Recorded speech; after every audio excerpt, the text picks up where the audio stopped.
Hello friends, जय जगन्नाथ। मु Elina आपण मानक स्वागत करुच्ची मो YouTube channel all are for अनिमेज को। फ्रेंड्स, आज मुझे करी कंचा काजू तरकारी जोटा कि बेसी कहीं जानी नथिबे।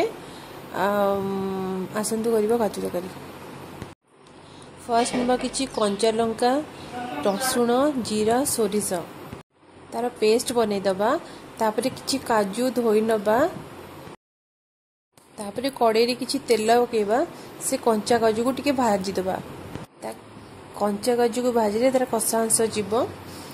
आउ से तेल पकई आलू टिके पकेबा। आलू टिके भाजीदबा। आलू भाजीगले काढ़ीदबा। कड़े किसी तेल पकेबा। सोरिष आउ कंचा लंका दे पियाज भाजीदबा।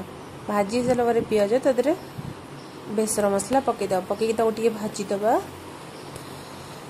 टिके भाजी हो गले जो पूर्वर आलू आ काजू को भाजी आम रखी से पकईकी भाजीदबा। टिके भाजी हो गले से आम टिके हलदी और टिके लुण पकई भल कि भाजीदबा। ता पानी मरला पर्यंत भाजी गला। भलसे भाजी गला परे आमको आलू आ काजू जी सीझा पानी दरकार टिके पानी देकी टिके घाटी देकी घोड़े देकी छाड़ीदबा किसी समय पाई। 15 मिनट बोले खोलिकी देखा सीझिला कि नहीं। हाँ, एबे आम काजू तरकारी रेडी। आपण मानक जदि मो रेसिपी भल लगी लाइक शेयर एंड सब्सक्राइब करंतु। Thank you.